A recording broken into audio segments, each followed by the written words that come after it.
Thanks for coming to the last episode in season 1 of the Just Bloody Post-it podcast, a show for people marketing their beautiful little businesses on the internet. It's a good one. They've all been good. I'm so grateful to the guests who've agreed to come on to a podcast that's unknown and so far unproven. I'm Helen Perry and welcome to the office room over our garage where I record these shows and do my work.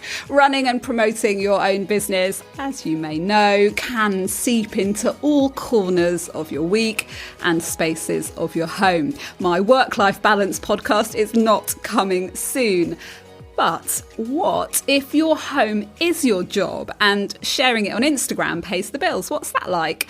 Our guest this time, Lisa Dawson, is an interiors ultra enthusiast, obsessive, a home stylist, Instagram influencer and author. Her book's called Resourceful Living. And we chat about things like what happens when some of your followers don't like the way you've done up your downstairs loo. And I'm like, would you go round to someone's house and say, do you know what? That looks shit, right? You wouldn't, would you? You wouldn't do that. So why do you think that's acceptable to do that on social media? On the same line, though, is I don't want flattery, right? I don't want people to go, oh, it looks beautiful. I'm there to chat. Lisa started sharing photos of her home, her beautiful home in Yorkshire on Instagram in 2016.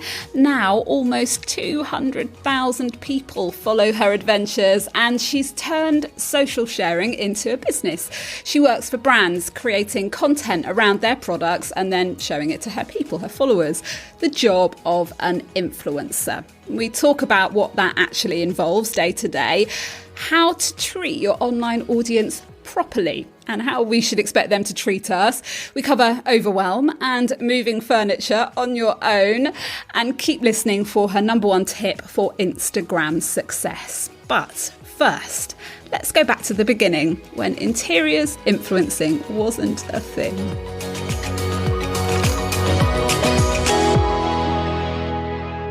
For years and years, I'd just been posting pictures of my kids and dog and food and all that kind of stuff, but I'd never used hashtags or anything. And then in January of 2016, I started posting the changes I was making to the house room by room. And I found a hashtag that people were using online called My Style Photo Challenge.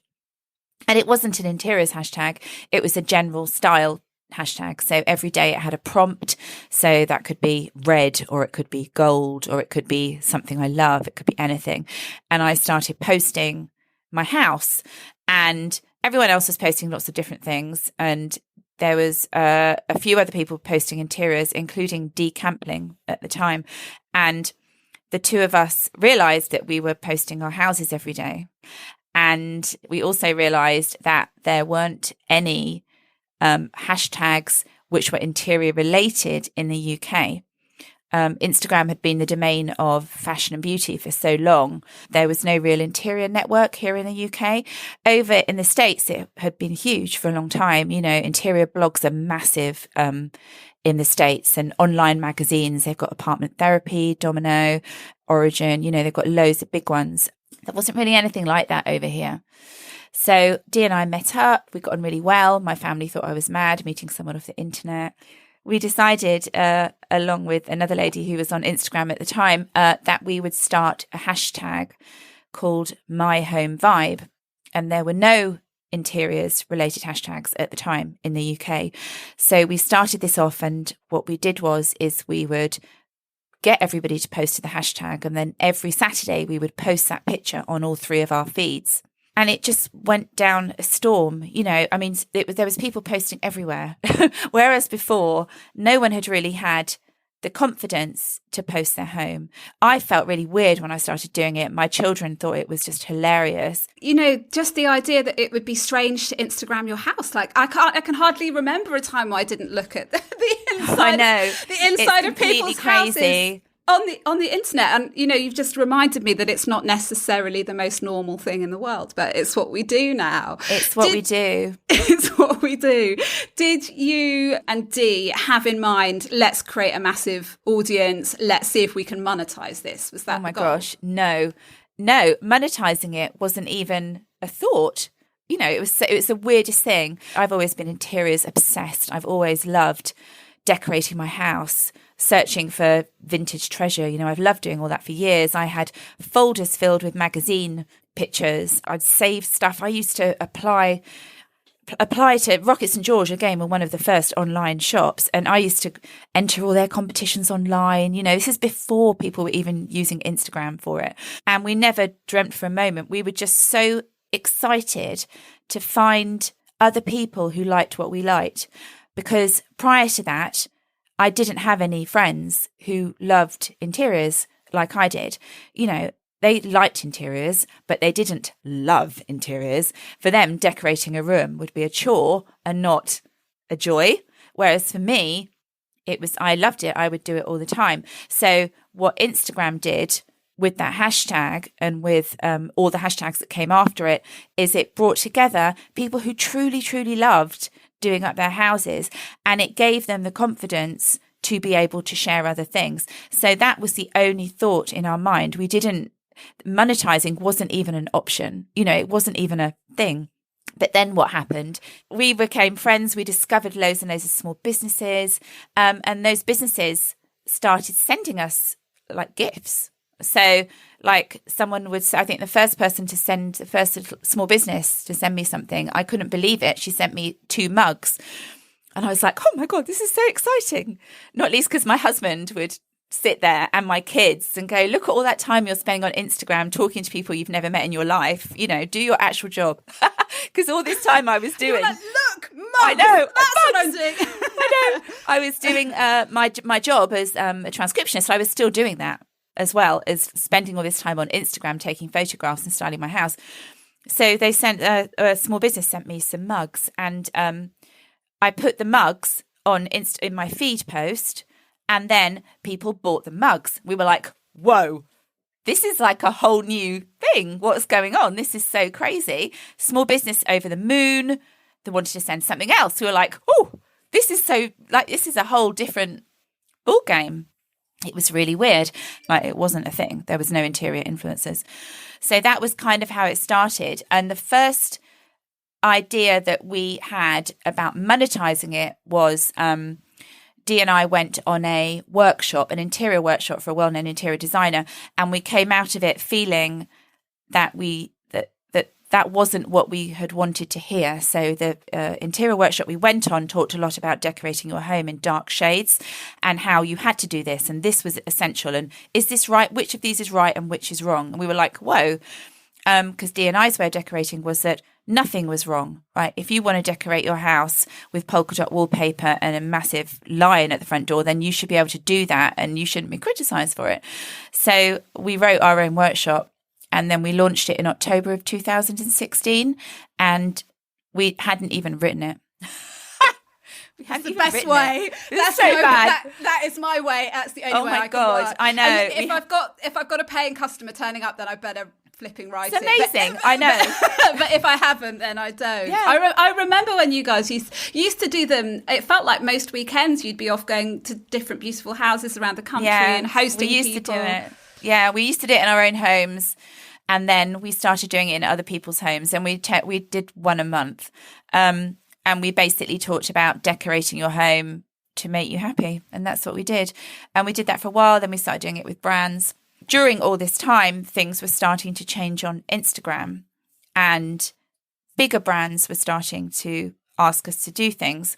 There was a poster company who I'm sure many of your listeners will know, who are on Instagram, and they had sent me some posters to put on the wall in return for an Instagram post. And this is still back in early 2017. I was like, oh yeah, of course, you know. And then about a month later, they asked me to do the same thing. And I was like, my husband was going, like, you're honestly spending all this time doing the work, styling it. They're a big company. They're getting a lot of benefit from this. By this time, I probably had around 60,000 followers probably, and getting a lot of benefit from it. He said you should charge them. And I was like, they need to pay you, yeah. They need to be paying for your time. So I had absolutely no idea what to charge. Absolutely no idea whatsoever. And there was no one to ask because nobody was doing it. Nobody was charging, nobody to ask. And I said, okay. I said, I'll do that and I'll charge you £75. And they wrote back and they said, okay, we'll have 2. And I was like, sounds like a bargain. What? And I couldn't believe it. I was like, I'm being paid to post on Instagram. And that was when I realized that I had a product that I could utilize. The next time somebody asked me to do it, I doubled my price. And I said, okay, it's £150 a post. And then I did that for a very long time. There's nobody to talk to about it. There was no one to talk to about it. Literally no one to talk to. The brands didn't know either. They still don't. Brands had no idea. The brands had no idea what to do. I still think there's a lack of appreciation, or I sense. I mean, you would have a much better idea of the time that it takes to create beautiful content, and perhaps that's still undervalued. Yes. And do you know what? It doesn't matter. And what has become apparent, things have changed. Things hit a peak, they changed around, and now they're changing again. But one thing is really apparent when you're creating content on Instagram, and that is it has to be really, truly shit hot. Because what you're doing is you are doing the job of about 5 different people. And the brands who previously would have paid for advertising or magazine advertising or even television advertising, for any sort of advertising, are getting this massive social media ball. They're getting their name out there. So you've got to think about, I get it. It doesn't matter. It doesn't matter how many followers you've got. It's about what you're producing and the quality of it. And that is a really important thing. And that is what brands pay for, because when they employ a content creator to create content for them, whether it's video or whether it's static or whatever it is, or whether it's written, anything, they do that so they can repurpose it on their own channels. And therefore it has to be really good. So you could have 500,000 followers, but your content is shocking and you won't get the work, because if you don't produce really good content, then the brands won't want to repurpose it. And what they're paying for is if they were doing an advert in a magazine or interview or whatever.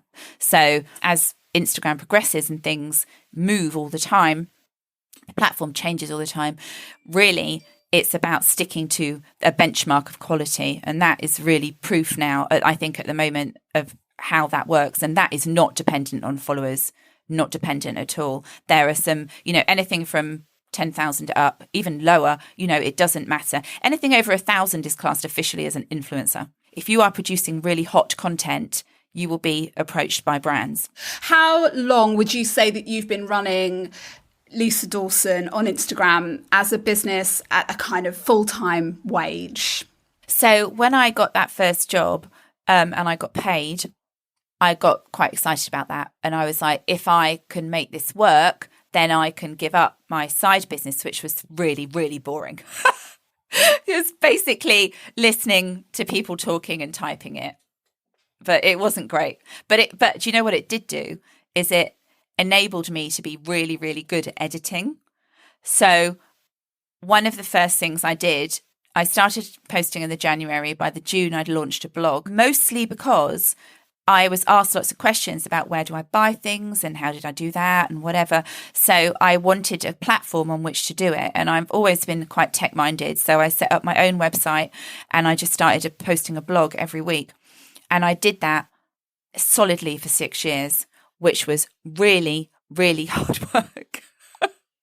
And because trying on my notes, I've got Lisa is Captain Consistency, because every Sunday morning, do you still do it? I do. Do you know, I've had to reduce it to every 2 weeks because my workload is so hard. But I've only done that in the past month. Every Sunday morning, about 8 o'clock, I would get a post to say Lisa's blog is up. Consistency. I know from doing my previous roles in life is that consistency in whatever you do is key. So having a routine and sticking to it. I see so many people on Instagram who go, right, I'm launching a blog. Here we go. Here is my blog. And I'm going to, from now on, this is it. Round of applause. And then 2 weeks later, they're like, okay, I'm just going to have a break for a few weeks. I haven't had time. And then a month later, they're like, okay. And then before 6 weeks down the line, and then they're not posting at all. And it's really easy to do that because it's really, really hard work thinking of different content for every single week. But when I started that blog and I set up my website, that was when I felt like I was a brand. I felt like I set up an email address and all that stuff. I was like, I tried all sorts of things to make my job on Instagram. I did e-decor. I used to take people's homes and design rooms for them, or do them sourcing lists and all that sort of stuff. I tried every single route during 2017 when Instagram was with gradually interior content creation, influencing was becoming a thing. So I tried lots of different things. And eventually I would say it was the end of 2017 and I was making the same on Instagram that I was making doing my job. And as soon as I did that, as soon as I hit that figure, then I gave up my other job and I started concentrating on the website. And is it just you now? Do you manage this whole thing yourself? Because you're you're very responsive on Instagram, Lisa. I don't know. I try not to send DMs to big accounts because I can imagine how overwhelming it is. But I don't know if I've ever sent you a DM and you haven't acknowledged it in some way, or left a comment on one of your posts and you haven't at least press the little heart button. I try so hard. It's totally all me. And mostly that is because I'm a total control freak. So I can't give anything to anyone else. And the amount, I did have an agent for a while, and it's just, I can't do it. I can't hand over that responsibility. So, but again, going back to consistency. So I respond to everyone on DM because I always think if someone's taken the time to message, then you should take the time to write back, because first of all, it's courtesy. And secondly, they're your audience. If it wasn't for my audience, I would be nothing. I wouldn't be anything. I would just be someone posting their house on Instagram to a vacant abyss, which is, I know what it feels like posting on Instagram a lot of time anyway, quite frankly. But that's what I would be. So, and then again, the same applies to comments on my posts. I really do. Sometimes I lose some along the way, but I really try and respond to everyone, because it's like if someone flattered you in the street, or if someone said a nice comment to you in the street, you would say thank you very much. So social media should be the same. And I think it's ever so true. And again, it's something that I've just come to realise in the few years that I've been running my business. Just being consistent is almost all it takes to succeed. 100%. Like literally, it just keep on going and keep on showing up, and you'll be in the top kind of 2% of people, because nearly everybody else will find it too hard, because it's hard. It's so hard. And I always say that to anyone who ever messaged me about either wanting to start a blog or wanting to make their Instagram work.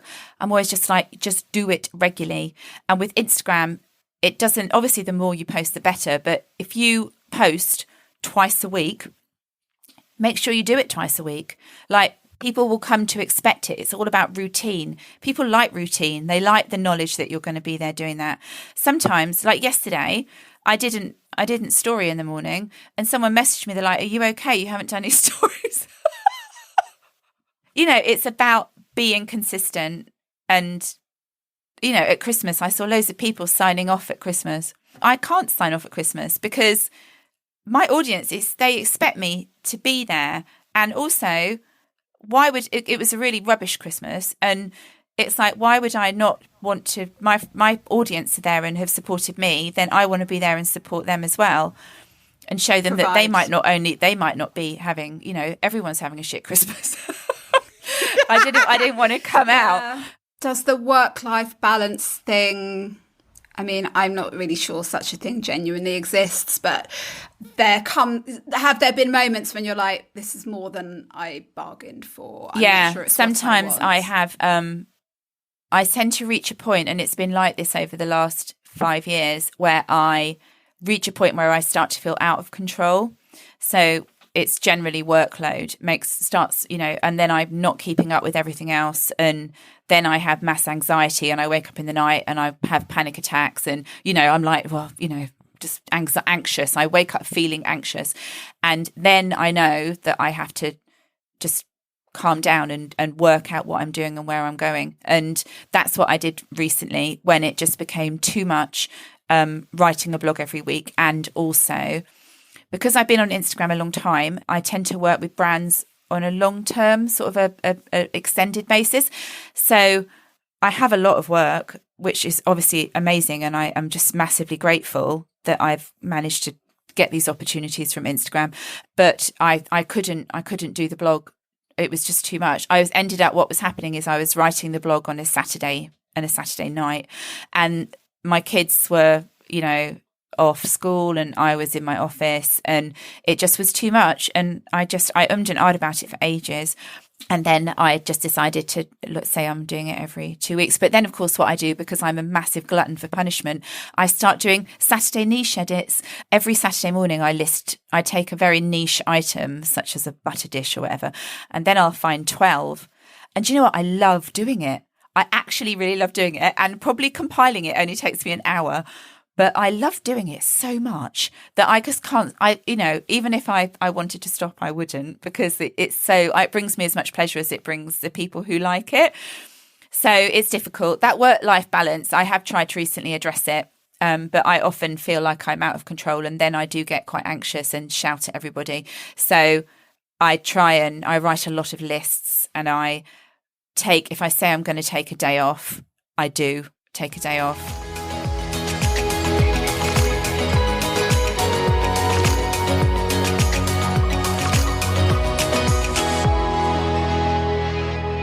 And what does the day of an interiors influencer look like? What kind of work are you doing most of the time? For the last year, I've had usually around 4 or 5 campaigns on the go at the same time. So that's constant. So what do you mean by, for somebody who doesn't know how this works, what do you mean by a campaign? So I'll work with a brand, and a brand will employ me to do a variety of things, and it could be quite honestly anything. This month I'm working with a big high street brand on 4 or 5 posts promoting a new range that they've got.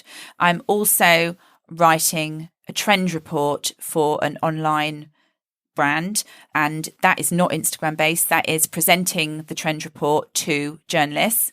I am also talking on a panel to a webinar. I'm also writing a blog. I've also writing a blog for a brand.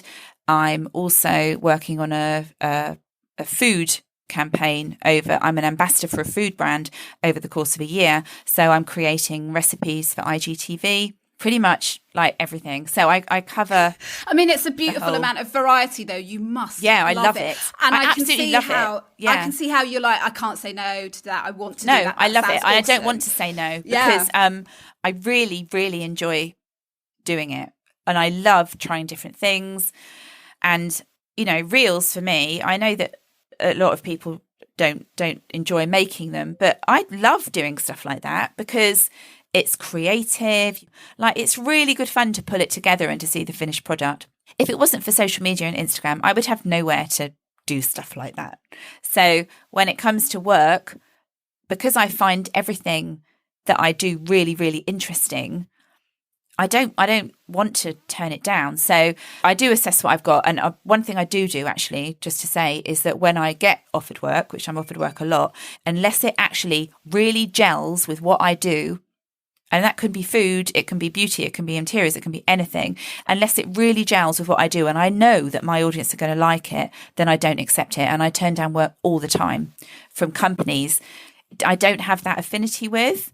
There are certain brands that I know when I am approached by brands, I know that it's going to fit my demographic, and I know that the people that follow me will associate with it. Just to touch on, I guess, negativity and the kind of conversations that happen on your account. I'm really fortunate. I have a little account and it's largely overwhelmingly positive, but you'll get the odd bit of constructive criticism and it sits really heavily.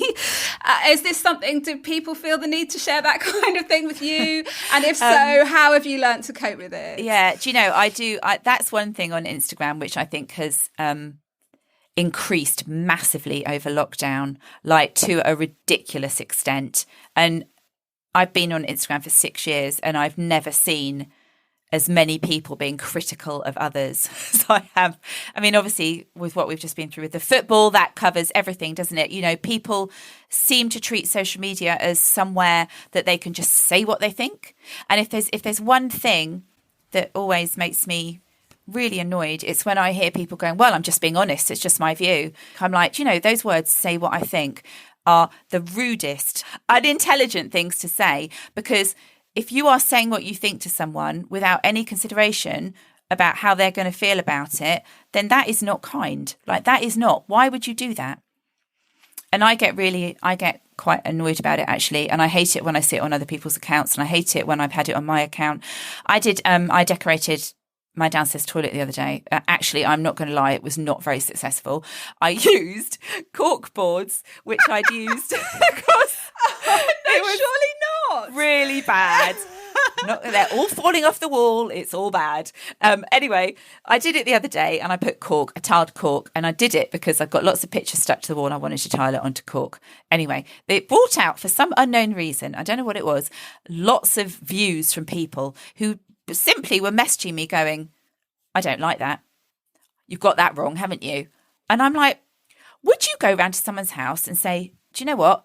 That looks shit. Right? You wouldn't, would you? You wouldn't do that. So why do you think that's acceptable to do that on social media? On the same line, though, is I don't want flattery, right? I don't want people to go, oh, it looks beautiful. I'm there to chat, right? So I'm not looking. It's not that I want people to go, that looks amazing. It looks fabulous. I don't want them to do that either, but I want them to chat about it.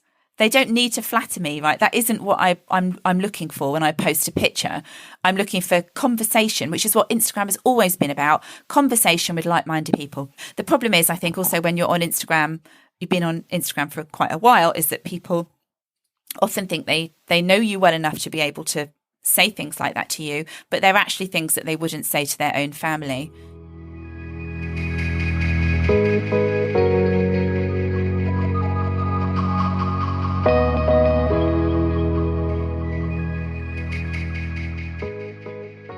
Changing gear. Your book is called Resourceful Living, Revamp Your Home with Key Pieces, Vintage Finds and Creative Repurposing. A lot of what you do on your account is about teaching people and sharing tips and advice and sourcing things. But I also have noticed, and maybe it was always there and maybe I've only noticed it in the past couple of years, I guess a sense of responsibility that perhaps you feel to not be telling people to buy new things all the time, but to be reusing, shopping their own home, that kind of thing. What do you think? Am I Yeah, right? no, you're absolutely right. And actually, that's how I've always felt. If you were to look at my home, in fact, my home in Caversham, if you'd have looked at that, you'd have seen it's pretty much decorated kind of the same way that my house is now. There's no difference. I was doing exactly the same thing. As I have a bigger platform now, what I'm really keen to do when I talk on my account is that I would never say, don't buy new. Right? There's no, everyone, it's nice to buy new. It's nice to buy good quality new. It's nice to go into a shop and buy something. I would never, ever say that should not happen. I do that myself a lot. I spend a lot of time in HomeSense. Right. But what I am saying I think in my book and on my feed is that, think about those purchases, those big purchases in your home when you're looking. So, for example, I have Togo sofas, right? They were not cheap sofas. I'd wanted them for 15 years, so I saved up and I bought them. Those sofas will never leave my house, right? They will be there forever. They're not going anywhere. They're amazing quality. They have excellent resale value if I ever did want to sell them, right? They were a really, really good investment. But what I do is I team them with charity shop finds, with stuff I found on eBay, stuff that I've moved from other areas of my house. So it's getting that mix, which I think is a more sustainable way to look to the future when you're decorating your house. I mean, in the old days, you would go into a department store and you would buy a whole room set of furniture all the same to match. And those days are gone. In the way that we're living now, that doesn't happen. Lisa, do you feel under pressure to redecorate your house for Instagram all the time? Someone asked me that the other day and I said, I can promise you now that I never, unless it's for a work job and I'm doing a campaign and I'm decorating a room for a campaign, then I don't do it for Instagram. I do it for myself, which is my cork loo has proven. I do it entirely because I really, really love doing it. And most of the time, what looks like redecoration is not actually redecoration. It is paint. It is moving things around. It is upcycling things, it's taking things out of one room, putting them into another, shopping my home. It's getting that, it's refreshing. My mum used to, we would come home from school and she would have swapped rooms around. Like we had a dining room, we had a 30 semi, we had a dining room and a living room. She would swap them around regularly. That's what she'd do. That's what I was like. And I am like that. I just love making things look fresh, refreshing a space. And yeah, I do that purely for myself. And I always have done. And that was what was so great when I went on Instagram, because I met other people who also have that same passion for doing it. They love that, refreshing of the space. I saw a really funny one of those memes that just makes you smile on I think it was on Erica Davis's account, and it just said there's nothing stronger and more passionate than a woman moving a piece of furniture on her own. Yeah. And I was just like, do you know when you're like that's moving, that is, and it's so moving, it's going now. So true. The amount of times that I've done that, I've actually ruined furniture from doing that. I can remember carrying a microwave because I was moving my kitchen around when I was 9 months pregnant, lifting this massive microwave, and my husband came home and was like, how did that even get there? I picked it up, 9 months pregnant. What is the one thing a person can do, in your opinion, to make their social media marketing a success? I would say quality. Every single time you have to produce, make sure you take the best picture at the best, in the best possible setup. Like, it has to be as good as you can get it. It doesn't matter what you're taking a picture of, actually, but you have to make that picture as good as it can be. When I take a picture for my feed, which actually I don't tend to do so much now. I used to post every single day. Now I post about 2 or 3 times a week. I will take, no joke, between 50 and 100 pictures of that setup before I choose the one that's going to go on Instagram. Blimey. Oh yeah, easy. It's not just a one-click thing. I could show you my phone and flick through. I take between 50 and 100 pictures of the same thing to make sure that picture is right. And then when I've got that picture right, I'll put it into Snapseed and I'll edit it. I'll brighten it, or I'll saturate it, or I'll move it around so it's not wonky. And it's not just about what engagement you're going to get on it. It's about if you're intending to create a brand on Instagram, you need to be consistent in your quality of knowing people know what you're going to post is going to be good. You're not going to post rubbish. You're going to post the best that you can post.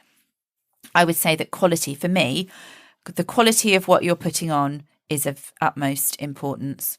If you're looking to build your brand, it's impossible at the moment for anybody to say how to gain followers on Instagram. It's really impossible. No one can say it. No one can predict that algorithm. No one can tell you. In the old days, you could say, oh, right, so you post at this time, take a good picture, post at this time, use these hashtags, engage. Winning, like it's going to win, it's going to fly. Nowadays, you can't. But one thing that you can do is keep your engagement up with your audience, because it's your audience that will make your account. So always respond, always be there to respond to questions. Don't post a picture and go back to it a day later and then respond. Sit there for an hour after you've posted it and just reply to people as they comment. Respond to DMs. Keep your stories up. It's about engaging with people to gain that audience who are not going to go. They're not going to drop off, because if they like what you're doing, then they'll stay. What does the future hold for you? What do you hope it holds for you on Instagram, on your blog? I'm still enjoying my Instagram account. Instagram, as I said, is just changing all the time. I'm looking forward to seeing what will happen in the next year on Instagram, because it's really interesting. I do find it really interesting, the changes that they're making. I'm just hoping to probably just build on my book, maybe do a few more outside of Instagram things. We shall see. Lisa, that was a total pleasure. I'll end it there. Thank you so much for your time. Oh, thank you for asking me. Lisa's point about quality has gotten me thinking that maybe I don't talk enough about this with clients. Can it be the elephant in the room? Could your images, photos, graphics, videos be better. I think we, social media experts, coaches, friends, business buddies, can avoid those conversations because it seems discouraging. But of course, the first step towards getting anything working is to make it good. Good content is the place to start if we want to spread the word about what we do. So it's a fair question that we should ask ourselves, even if no one else is. Although being a one-person marketing department is hard, could we be doing it better? Could we get out there and learn how to take better photos, how to use Canva brilliantly, how to edit video? The internet's full of tutorials and courses. If we need any help, there's really no excuse. Perfectionism is nonsense, but good quality is great. What kind of impression are we making? Friend, this is it. Series 1 is a wrap. This has been too enjoyable to call it work. The next series starts in September, and I'm lining up some most excellent guests for you now. And we have some thoughts about extras, bringing a bit more value. You'll see how that pans out. Massive thanks to Suze, my producer from Story Publishing. She's had to deal with technical disasters, unusable audio recorded by me, and too much of me shouting into the mic. I'm so sorry. But you'll agree she's got it all sounding fantastic. People who've left 5-star Apple podcast reviews. I have a little dream of getting 50 reviews by the end of this series, and I'm nearly there, so leave more. Thank you if you've emailed me to say you've listened to the show or shared it with your people on Instagram. I am beyond grateful. It would be lonely without you. Have a great few weeks, if it's summer where you are. Really, take a nap or two. I intend to. But I will also see you over on Instagram. Bye.